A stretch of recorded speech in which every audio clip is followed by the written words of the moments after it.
kita sampai ke segmen yang terakhir.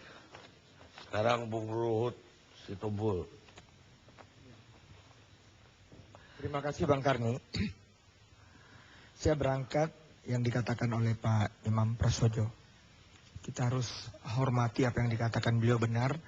Bahkan tadi menyinggung DPR. Ya.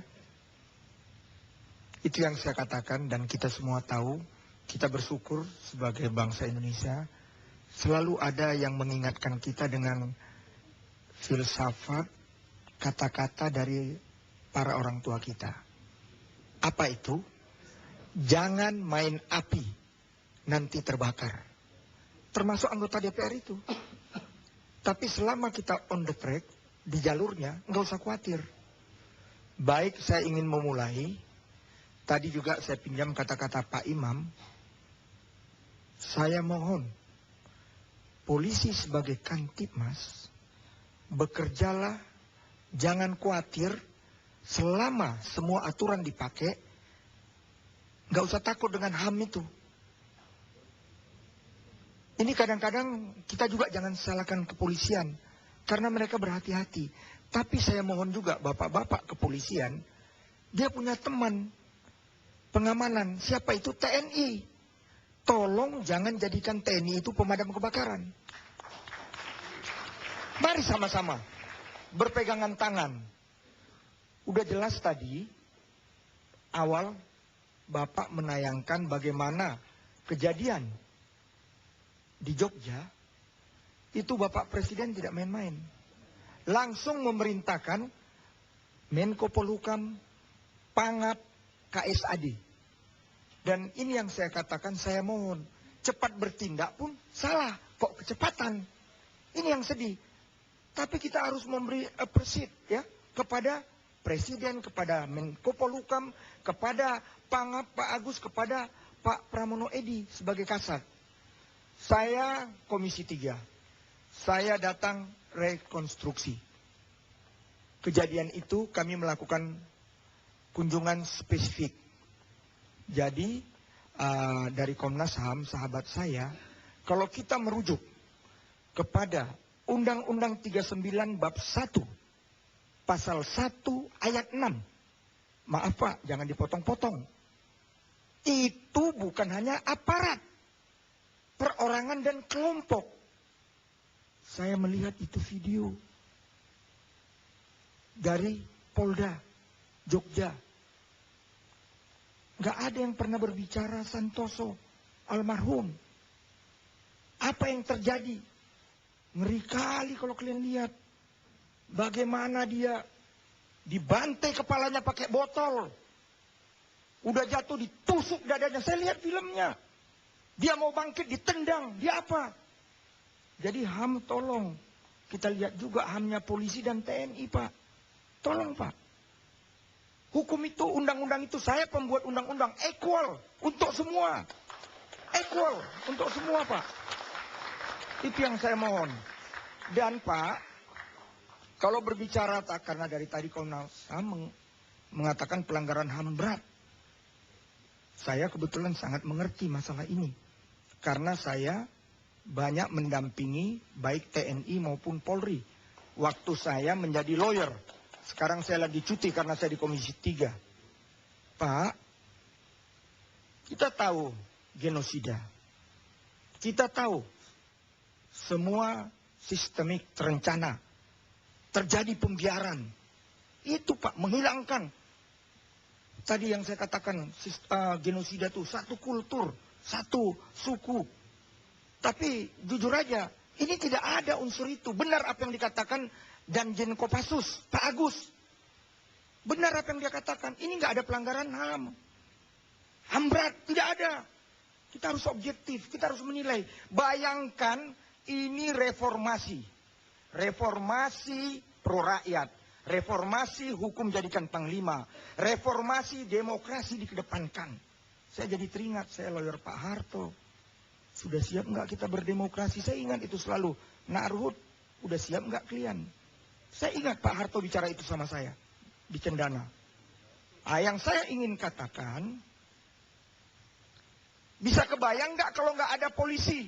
Bisa kebayang nggak kalau nggak ada TNI, Kamtibmas dan pengamanan? Mau kemana kita, Pak? Mau kemana kita? Karena itu tolonglah. Positive thinking kita melihat tugas polisi, positive thinking kita melihat tugas TNI. Tinggal memang saya memohon, kebetulan adik saya yang mewakili Pangap. Saya juga backgroundnya memang rada lucu nih. Ya, saya aktivis, saya di Pemuda Pancasila, saya di FKPPI yang orang kenal rada keras-keras. Ya, yang saya ingin katakan begini, Pak. Kalau preman yang bersalah, silakan ditindak. Tapi juga yang terjadi sekarang di Jogja, sahabat-sahabat keluarga NTT itu datang ke saya. Bang, tolong kami juga bang, banyak yang mahasiswa bang. Tapi kami jadi takut bang. Tolong ini juga, kasih semangat. Saya juga udah mengatakan kepada mereka, perwakilan sahabat-sahabat kita dari NTT, coba melalui perwakilan, audiensi, ketemu dengan bapak-bapak dari Kopassus. Karena mereka jadi rada takut nih bang, lari semua. Saya katakan, kalau kita memang benar, nggak usah takut. Jangan takut. Jadi kualitas komunikasi perlu dijaga. Tetapi, saya datang rekonstruksi kejadian di LP. Kalau saya lihat, tidak ada unsur pembiaran. Kita harus berterima kasih juga dengan Lapas, Menteri Hukum dan HAM dan anak buahnya. Bagaimana giginya waktu datang. Waktu datang, saya rasa memang benar. Menghitung itu pada waktu itu, tapi memang tidak lebih dari 11 orang. Saya minta rekonstruksi. Dari Lapas sudah bekerja bagaimana supaya tidak terjadi peristiwa itu. Mereka memang masuk dengan sopan, mereka membawa surat tugas, mau ngebon pada waktu itu mereka cerita begitu. Dan minta di mana kunci, saya ikutin semua kejadiannya sampai terjadi eksekusi. Yang dilakukan oleh satu orang. Itu yang dikatakan tadi oleh Pak Iskandar. Karena dia bawahannya berutang budi, jasa yang paling besar dari Santoso kepada dia. Nah itu, dan eksekutornya, saya tanya minta rekonstruksi di dalam sel. Saya ingat sekali, yang masuk itu satu, yaitu yang inisialnya U. Mana dia sebut yang Deki dan kawan-kawan. Mereka sekitar lebih kurang 30 di dalam sel, dan semua diam. U ini, ya dia memang pintar, kita jangan lihat pangkatnya, tapi dia prajurit Kopassus. Dia katakan, yang bukan Deki dan kawan-kawan sebelah kiri. Tinggallah 3 orang. Tinggal 3 orang, semua ke sebelah kiri, memang langsung dieksekusi yang 3 itu, selesai. Dan dia keluar, dia sendiri. Itu semua. Karena kebetulan di dalam itu juga ada yang dia sudah tidak TNI lagi, dia sudah keluar karena kasus pembunuhan. Dia juga saya tanya, masuk lagi. Sekelompok itu dia lihat, memang bentuknya berbeda, langsung dieksekusi di tengah kelompok itu. Ini yang kejadian bang. Tapi semua ini kalau saya lihat bang, kalau kita nonton film koboi, kita nonton film silat, kita nonton bahkan wartawan banyak yang kejar saya, maaf saja. Itu dilakukan oleh prajurit itu kadang-kadang saya bisa terima. Kenapa bang? Maaf aja bang, abang kan wartawan. Bang ya, saya dikejar sama wartawan. Tapi bang ini kan melanggar HAM gini-gini. Sahabatku wartawan. Aku aja jangankan Kopassus. Wartawan aja aku nggak berani tampar. Kalau ku tampar, ribut wartawan se-Indonesia, habis aku. Itu udah hukum alam bang. Film koboi juga begitu, kalau sahabatnya dibunuh, begitu. Ini, jadi saya mohonlah, memang ada masalah. Masalah ini bagaimana kita perkecil, tapi tetap kita dengan semangat kebersamaan. Masih banyak lagi masalah lain yang kita harus song-song bang. Ini tantangan kita semua. Baik. Terima kasih bang. Pak Setapi, tapi sebelum Pak Setapi, ada yang menarik satu aja. Kayaknya lebih cocok jadi Kapus PTNI itu Ruhut Sitompul, bukan? Silakan.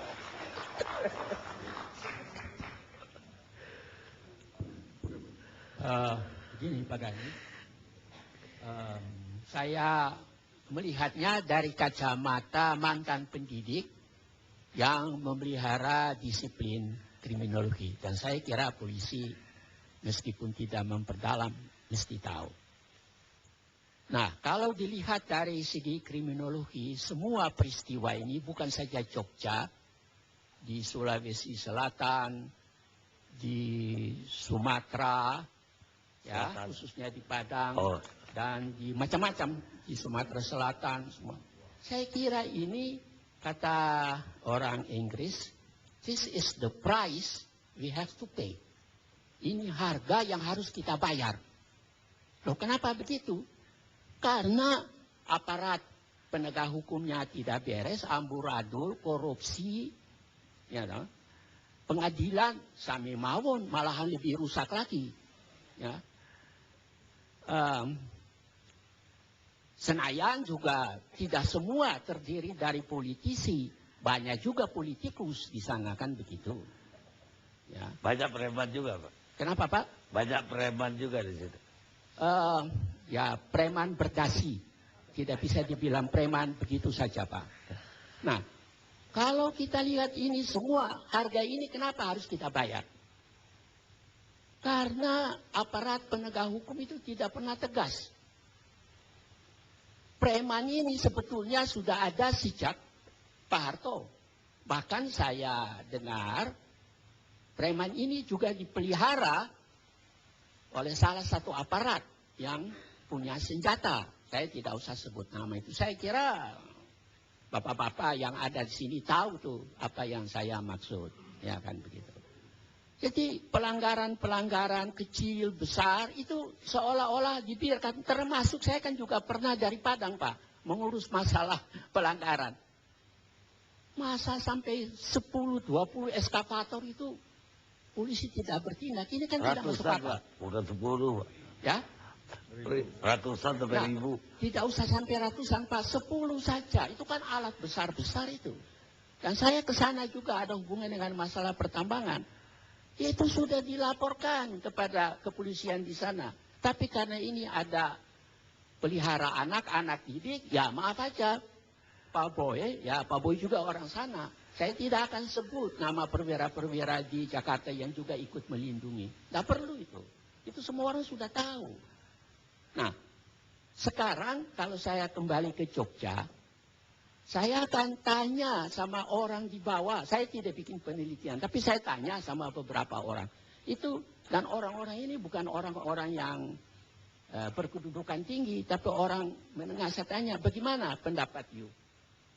Wah Pak, biar aja itu. Apa ini masalah hak asasi manusia? Kami tidak tahu Pak. Tapi ini karena tentara dan polisi tidak beres. Itu begitulah kata mereka. Loh, polisi dan tentara tidak beres, mengapa? Karena juga masalah narkoba. Nah, coba Bapak teliti apa itu betul apa enggak. Terus saya tanya, kenapa itu masalah narkoba? Kalau narkoba yang baru, polisi beresin. Tapi kalau narkoba yang lama, mereka pelihara supaya mereka juga dapat ini. Nah, gitu. Itu cerita. Ya, jadi bagaimana itu masalah ya biar aja Pak, diselesaikan. Ya. Nah, begini loh Pak, dalam dunia hukum itu ada dua, rule of law dan rule of men. Pasal 1 ayat 2 atau ayat 3 Undang-Undang Dasar itu dikatakan rule of law. Jadi saya kira kita tidak usah berbicara sekarang ini apakah ini melanggar HAM apa tidak atau apa. Biarkan saja dulu dia berjalan. Kita tidak usah mempunyai praduga-praduga yang macam-macam. Kan kita kan tidak tahu. Waktu saya melihat Panglima Kopassus bicara, saya juga agak sedikit heran. Kok berani sekali orang ini? Karena hubungan kausal verban itu pasti kita bisa menarik kesimpulan tanpa mengadakan penyelidikan. Apalagi kalau itu yang dinamakan corpse case, yang baru saya tahu juga disingkatkan Korsa itu. Saya buka-buka kamus juga tidak ketemu Korsa itu. Saya tidak tahu itu bahasa Jawa atau mana itu. Saya tidak mengerti. Jadi bagi orang, saya pernah tanya seorang yang cukup ya punya kedudukan juga. Bapak sebetulnya dalam hal ini berpihak kemana? Dia bilang, Pak maaf aja, saya berpihak ke Kopassus. Karena Kopassus ini yang menyelesaikan ini masalah narkoba. Saya juga merasa aman. Lalu kepolisian, alah sudahlah Pak, enggak usahlah begitu katanya gitu. Itu katakan begitu. Saya tahu ini ada bapak-bapak polisi di sini kan Pak. Tapi saya juga di kantor, Pak Imam, punya banyak surat tentang keluhan-keluhan penegakan hukum yang tidak beres. Tadi saya baru buka satu surat juga tentang polisi juga. Saya tidak ingin menghitamkan kepolisian, tidak. Karena sayalah yang pertama di Republik ini minta polisi keluar dari ABRI. Itu ada bukti, saya dengar itu, saya sudah diserahkan pada Pak Boy. Jadi saya pikir kalau kita mau membicarakan masalah di sini, jangan kita main tuduh atau main tunjuk. Biarkan saja ini dia berjalan dulu. Supaya nanti di kemudian hari, kalau keliru, mudah untuk kita menuduh. Kalau sekarang kita sudah bikin asumsi-asumsi dan praduga-praduga, kalau ternyata itu tidak begitu, agak repot kan Pak? Agak repot. Bagi Pak Karni sendiri, jangan-jangan Pak Karni ini juga dipakai oleh kelompok tertentu. Itu saya pernah ditanya begitu. Saya bilang, sepanjang yang saya tahu kok tidak. Ya saya juga bicara terus terang, aman-aman saja, tidak ada apa-apa. Begitu loh Pak. Jadi saya kira Bapak yang dari ABRI, ya berjalan aja Pak. Nanti kita lihat apakah yang diucapkan oleh para jenderal-jenderal yang berbintang itu apa betul apa tidak. Apakah mau transparan apa tidak. Saya kira kita harus kasih kesempatan. Kalau belum apa-apa, ya sudah mulai bicara tentang ini tidak betul seperti yang saya dengar dari kawan-kawan para pengacara ini, itu sebetulnya banyak kawan-kawan pengacara sini melakukan pelanggaran yang dalam Anglo-Saxon disebut contempt of court. Itu mereka mungkin banyak juga mungkin tidak tahu itu apa contempt of court. Sama saja polisi dulu juga bilang ini kita berdasarkan praduga tak bersalah, maaf aja. Saya pikir-pikir, kok praduga tak bersalah kok ditangkap? Itu kan tidak betul menurut hemat saya. Praduga tak bersalah itu hanya di pengadilan saja. Iya, ini banyak salah kaprah. Salah kaprah Pak. Saya ini khawatir juga. Karena sejak peristiwa Munir, saya tuh kan mengikuti terus. Bahkan pada waktu kasus Petrus, waktu itu saya jadi dekan. Saya punya bekas murid datang, baret merah. Dia bilang, Pak, tapi saya mau cerita sedikit. Apa you sudah tentara, jangan datang cerita di sini. Saya tidak mau terlibat dalam hal apapun. Dia bilang, Pak, saya ini tidak tega. Dor. Waktu itu kan semua orang kan cuci tangan, tidak berani. Padahal sebetulnya yang terlibat adalah Pak Beni Murdani dan Pak Hato. Jadi kita biarkan saja ini masalah berjalan, saya kira. Kalau dalam waktu 2 minggu ini ternyata arah percakapan dari para pejabat kita itu tidak betul. Nah itu Pak Karni bisa bikin satu pertemuan lagi buat kita adili mereka. Terima kasih. Terima kasih Pak. Sekarang Koboi Jajukar. Ya ada 3 Pak, kami tolong jangan dipotong dan saya request nanti setelah ini tanggapan untuk mahasiswa di Bunga itu Pak ya, dari UPN Pak ya, Bunga, namanya Bunga Pak. Loh kok udah tahu namanya dari? Pak Boy nengok aja, Pak Boy ini urusan bukan polisi Pak. Enggak, saya 3 hal, jadi kalau teman-teman preman tadi ngaku nggak jelas preman itu apa, saya nanya, sekarang Ali Sadikin itu preman atau bukan? Siapa? Ali Sadikin. Kalau menurut saya preman. Bayangkan coba, oke ulama silakan soal dosa, kalau harus masuk neraka, aku yang mau masuk neraka ketika judi dihalalkan. Bukan, dia pidato begini. Bilang sama khotib-khotib yang di masjid. Jangan jalan di DKI. Jalan itu saya bikin dari uang judi. Suruh ke sini itu pemret yang nulis editorial. Saya kentutin mereka. Iya. Makanya sekarang preman itu memang nggak jelas. Saya itu preman. Sama dengan budayawan juga nggak jelas Pak. Kalau gitaris dalang itu jelas, budayawan itu akal-akalan pers. Saya sampai waktu itu waktu nggak punya kerjaan ngelamar istri saya ditanya calon mertua kerjaannya apa, budayawan karena nggak tahu apa. Nah jadi ada banyak yang nggak jelas. Lamarannya diterima juga. Akhirnya ya saya bawa lari. Oh, lari. Nah, yang ketiga, itu preman. yang paling jelas perkara preman atau enggak itu di lenong, Mbak. Di zaman Belanda kan ada lenong Dennis sama lenong preman. Lenong Dennis itu yang agak resmi, yang suka ditangkap Belanda itu noni-noni, yang di kampung-kampung lenong preman. Itu lebih jelas. Mungkin ini akan menjawab itunya Pak Imam Prasojo tadi, soal preman yang individual sama yang organized crime. Yang ketiga, soal HAM. Kalau hukum yang lain saya jelas, HAM itu kan hak asasi manusia. Nah sekarang definisi manusia itu apa? Udah didefinisikan nggak? Jangan-jangan ya preman-preman yang ditembak itu belum manusia. Atau siapa tahu yang nembak juga belum manusia. Ukuran manusia apa? Agama jelas. Kalau sekarang lebih baik dari kemarin dan besok lebih baik dari ini, itu manusia.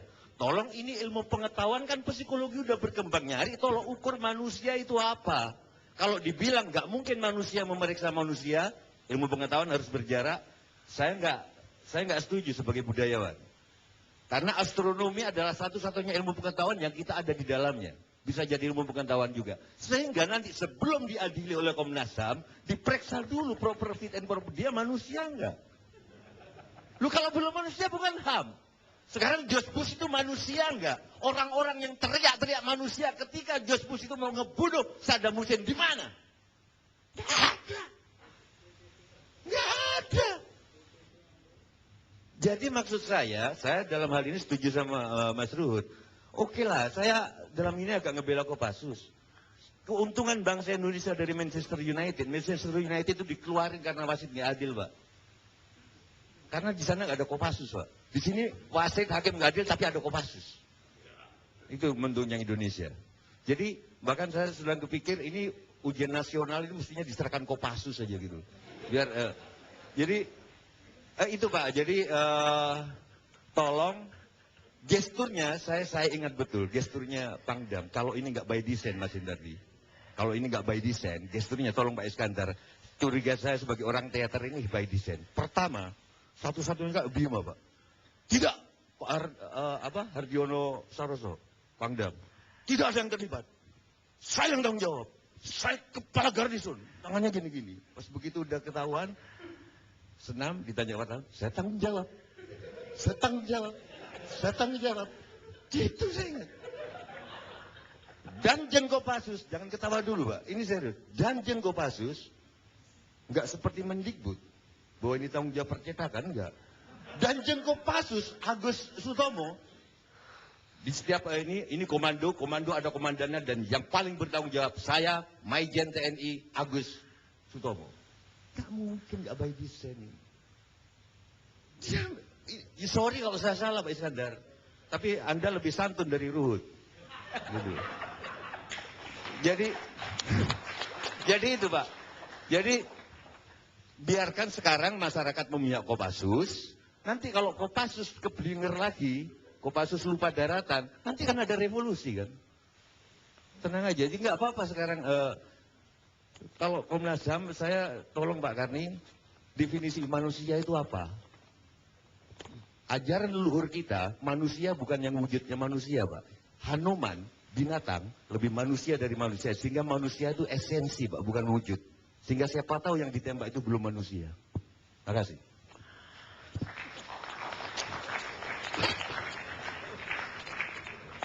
Yang ngomong barusan dalang, bukan. Tapi ngomong-ngomong Pak Karni udah di follow Pak SBY nggak? Mahasiswa siapa yang mau ngomong? Siapa? Yang bunga yang mana?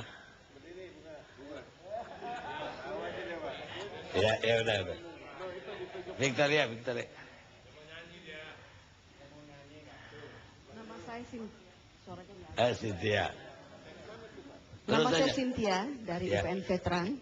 Teman saya Bunga di sini dan lengkap dengan Suud dan Ati. Yang lain si Dio Bahwa- nggak kenal. Yang kenal dia cuma Bunga. Oke. Pemberantasan preman tidak saja terhadap preman-preman yang kasat mata bahwa mengganggu masyarakat.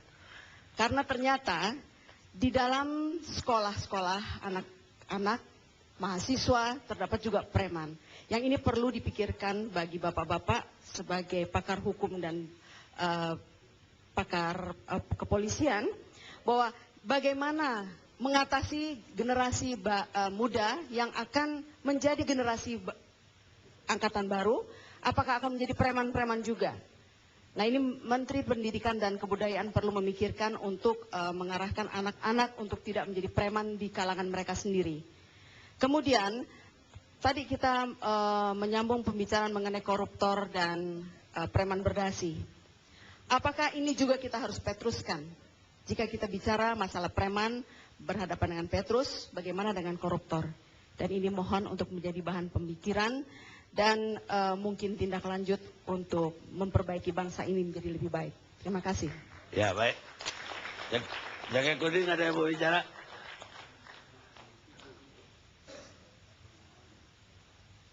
Baik, terima kasih. Selamat malam. Assalamualaikum warahmatullahi wabarakatuh. Langsung saja. Ya, saya Rifki dari Fakultas Hukum. Terkait dengan adanya preman dan juga premanisme, saya ingin menarik kita semua pada sebuah teori fungsi negara yang dikemukakan oleh Immanuel Kant, bahwa di sana negara diartikan dalam negara hukum yang sempit atau negara hukum murni, di mana negara di sana bertugas untuk melindungi warganya dengan cara melakukan penertiban dan juga melindungi hak-hak dan kebebasan warga negara. Nah, sehingga dalam teori Immanuel Kant tersebut, negara disebut sebagai penjaga malam atau night watcher. Nah, sekarang keberadaan premanisme itu adalah implikasi dari tidak adanya negara di malam-malam di mana kita sedang tidak terjaga. Bayangkan saja, jika Immanuel Kant menganalogikan ketika kita tidur, preman baru berani muncul, tapi hari ini kita lihat, preman berani ketika semua rakyat masih terjaga. Bayangkan, di mana peran negara? Jika negara tidak bisa menciptakan ketertiban, perlindungan, keamanan bagi warganya, maka pertanyaan kita sekarang adalah, bagaimana kemudian negara mampu untuk memenuhi hak-hak yang lain? Bagaimana kemudian negara mampu untuk memenuhi hak akan kesehatan, kesejahteraan, dan juga pendidikan? Jika untuk melindungi keamanan saja, negara ternyata tidak hadir dalam kehidupan berbangsa dan bernegara di sini. Nah, kemudian saya juga ingin mengatakan bahwa terkait dengan teori yang dikemukakan oleh John Locke terkait dengan kontrak sosial. John Locke mengatakan bahwa pada dasarnya manusia itu terlahir dalam kondisi yang baik dan berakal. Mereka baru akan bertindak secara brutal ketika hak-haknya itu diambil oleh orang lain. Sehingga rakyat melakukan perjanjian di mana mereka bersepakat untuk mendirikan negara dan kemudian mereka memberikan kekuasaan kepada negara untuk menjamin hak-hak mereka dan juga ketertiban serta keamanan. Maka sekarang ketika keamanan tidak terjamin walaupun sudah ada institusi tinggi bernama negara, maka rakyat kembali menjadi kondisi semula di mana mereka main hakim sendiri, di mana mereka melakukan eksekusi sendiri atas ketidakadilan yang mereka dapatkan. Maka kuncinya menurut saya, jika tema malam ini premanisme, perlukah Petrus jilid 2? Maka jawabannya saya kira kita tidak lagi butuh Petrus jilid 2. Yang kita butuhkan adalah kepada para penegak hukum, khususnya polisi, mari kuatkan diri dan kita kuatkan keamanan di negeri ini. Terima kasih, selamat malam. Assalamualaikum warahmatullahi wabarakatuh. Baju hijau, kasih baju hijau. Ada yang mau bicara?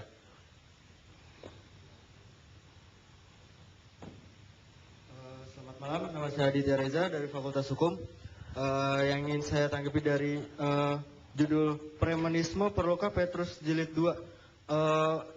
Jika dilihat dari judul ini, saya rasa juga tidak perlu. Pertama, definisi dari preman dan premanisme itu sendiri, itu warga negara Indonesia juga pasti memiliki definisi yang berbeda-beda. Atau di satu ruangan ini pun, definisi dari preman dan premanisme itu sendiri pasti berbeda-beda. Yang kedua adalah melihat dari wacana dari presiden kita sendiri, hukum di atas segala-galanya. Jika kita masih menggunakan Petrus jilid 2 ini, itu sama saja dengan kita tidak menjadikan hukum sebagai panglima tertinggi untuk menegakkan suatu keadilan. Yang ketiga adalah dilihat dari manfaat.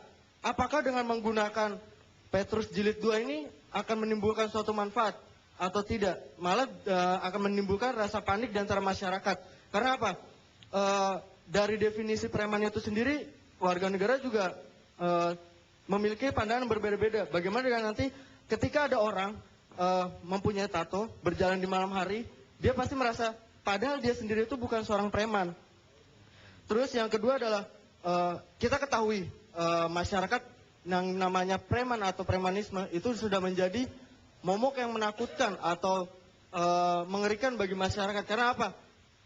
Di mindset masyarakat Indonesia itu yang namanya preman dan premanisme itu pasti cenderung melakukan suatu kejahatan. Tetapi ini semua bisa kita akomodir atau bisa kita temukan solusinya dengan pertama memaksimalkan peran dari kepolisian itu sendiri. Karena apa?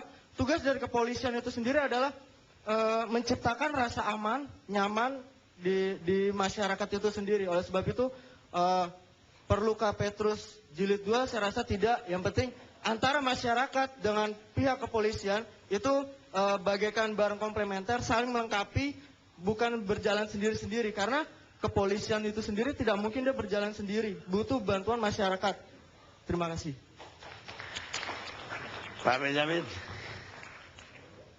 Saya tidak akan mengulas mengenai premanisme ya, karena hal itu sudah diuraikan secara akademis oleh Pak Imam Prasojo. Saya hanya akan mengomentari tayangan pertama tadi waktu kita di sini. Kalau saya komentari adalah bahwasanya apa yang merupakan proses dari cebongan itu on the right track. Betul. Jadi dalam hal ini saya mendengar bahwasanya Komnas HAM akan memanggil dan Kopassus dan sebagainya. Apa relevansinya? Saya sebagai mantan anggota Komnas HAM yang dulu bersama dengan yang Unamek dan Fretilin duduk dalam komisi perdamaian dan persahabatan, kemudian Timor Leste, kemudian 2,5 tahun dalam duduk dengan rekan-rekan dari Timor Leste untuk mengkaji mengenai pelanggaran HAM. Ya, kami tetap apa yang kami pikirkan adalah tetap seperti dulu, bahwasanya seperti pendapat-pendapat yang dahulu, bahwasanya apa yang tersentuh oleh hukum pidana itu juga adalah melanggar hak asasi manusia. Dari mulai manusia dalam kandungan seperti aborsi sampai manusia dalam liang kubur seperti dihalangi membagi warisan, itu juga melanggar HAM. Jadi dalam hal ini pelanggaran hak apa yang tersentuh oleh hukum pidana jelas itu melanggar HAM. Tapi belum tentu pelanggaran HAM berat. Karena hal HAM berat kita ketentuan nasional maupun internasional adalah genocide, crimes against humanity, dan agresor. Saya melihat di sini bahwasanya apa yang terjadi cebongan, apakah ini ada pelanggaran HAM berat dan sebagainya. Apakah ada widespread, apakah ada direncanakan, dan kemudian juga ada tanggung jawab komando. Saya melihat tidak ada sama sekali. Jadi dalam hal ini, apakah apa yang akan dilakukan oleh Komnas HAM, bagi saya tidak ada relevansinya. Bahwasanya kemudian ada dispute mengenai pengadilan, apakah pengadilan itu apalagi saya katakan tidak ada relevansinya. Apalagi sekarang kepolisian militer itu, kepolisian militer di Kodam Diponegoro itu sedang membuat berita acara pro justisia. Dalam rangka pembuatan berita acara pro justisia, saya kira tidak usah sudah tidak usah ikut campuri. Biarlah peradilan yang berwenang itu juga yang menangani. Apakah ini nanti peradilan militer atau peradilan umum, bagi saya sama saja, karena toh akan dilaksanakan di Yogyakarta, dan kita sudah tahu bagaimana masyarakat Yogyakarta menanggapi dan melihat peristiwa ini. Sekian, terima kasih. Baik, Pak Benjamin, saya hanya mau mengingatkan pemirsa bahwa menurut seorang peneliti Asia Research Center Murdoch University, Ian Wilson, bahwa era reformasi yang kita alami tidak hanya melahirkan demokrasi, tapi juga melahirkan era premanisme. Karena setelah kita reformasi terjadi transformasi. Negara kita sehingga dia sebut sebagai preman paradise, surganya preman. Dalam tulisannya berjudul The Rise and Fall of Political Gangster. Kenapa?